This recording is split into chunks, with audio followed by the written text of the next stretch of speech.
Greetings. This is Sean Chumbar. I am showcasing the uh, neural networks with Keras advanced assignment. To start off, here is my proof that my assignment has been uploaded to GitLab. You'll see here. Here is assignment 6 part 1. Um, and this is separated by all of these sections here. And then here is assignment 6 part 2, separated by these sections here. Now I will showcase it in Google Colabs as it's easier to see. So to start off, we do the pip install and the imports. We set up some helper functions here to load and pre-process the MNIST dataset. You'll see for most of the examples we're using this dataset. There's a very select few where we're not using this dataset.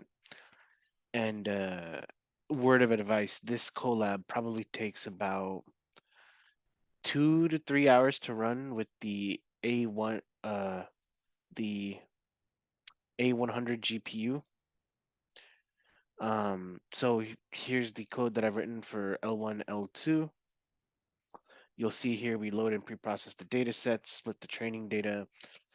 For each of the parts, I'm using a create model function, which just tends to get overwritten. I define the data augmentation parameters, and I basically have a for loop that essentially runs uh, the model with the each of the elements in the regularizers list. And you'll see here is the plot of the no regularization L1 and L2 regularization.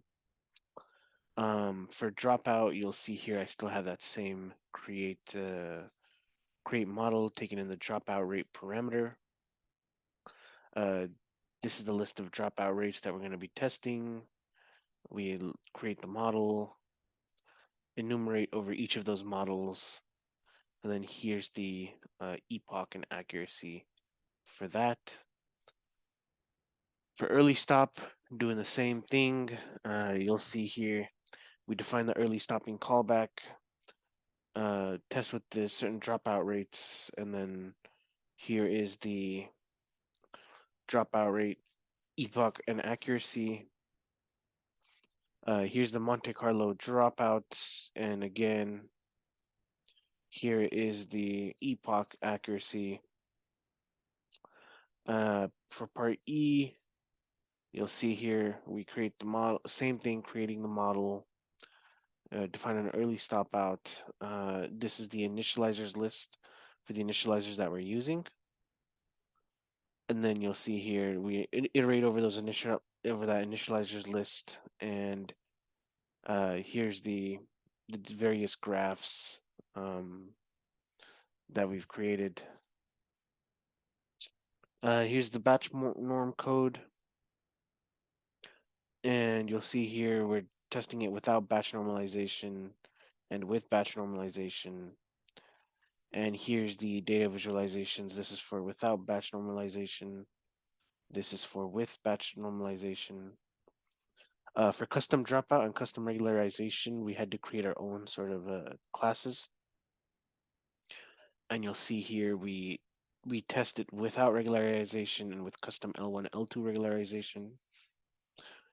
Iterate over those models in that list, and then we showcase the visualizations.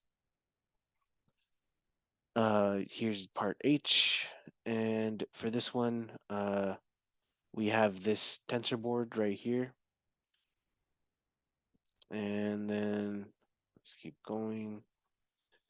For Keras Tuner, you'll see here that we tune the hyperparameters and things like that. And we get the best hyperparameters.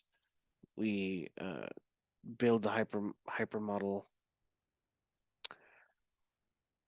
Um, and then for this one, I'm just outputting the test accuracy. Part J, using Keras CV data augmentation.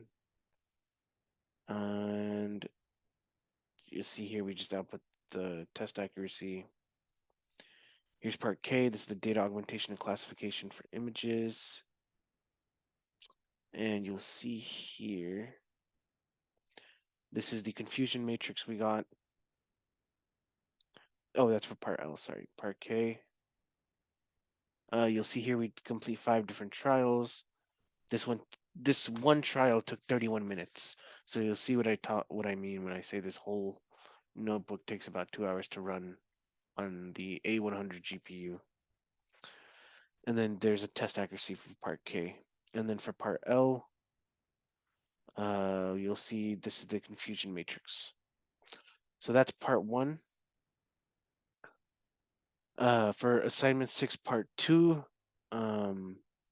we pip install the necessary imports, import the imports. For part A, we do the custom learning rate scheduler. You'll see here, this is all the epoch information. Here's the test May. For part B, we do custom dropout. And here is the model loss visualized, the model accuracy visualized over epoch. For custom normalization, we create our own class. Here's the model loss, as well as the model accuracy. For TensorBoard, you'll see here that this is the TensorBoard that gets created. When we're using the custom loss function, you'll see here that this is what the model loss is for that section. I had to create a couple of specific classes for the custom initializer, custom L1, L2 regularizer, and the custom min-max norm constraint. And you'll see this is the output of that for the model summary for each of those. For the custom metric, you'll see here we define a custom accuracy class. We define the model architecture, train the model, and here's the model accuracy for that. For part H, we're using custom layers, and in order to do this, we use our custom dense class that we created. And you'll see here that here's the epoch information, here's the test accuracy for that. For the custom model portion, we create our own model, instantiate that model, compile the model, train it, and then here's the plot for the training and validation accuracy, as well as the training and validation loss. And then this is for the custom training loop section. You'll see here that we generate some synthetic data for the regression problem, build a simple forward neural network. And this is the custom training loop code here. And then for each epoch in the epochs, we're just basically computing the loss value, getting the gradients, etc., etc. And you'll see here, this is the training loss plotted. And for part J, there were some issues that I kept running into in order to get it to run. I've included links showcasing that these issues aren't solved. There's a set hyper, get hyper functions that just are not working. You could reference the links in this section for more information. And so yes, that is the end of my presentation for the CMPE258 neural networks with Keras advanced assignment. Thank you very much. Stop.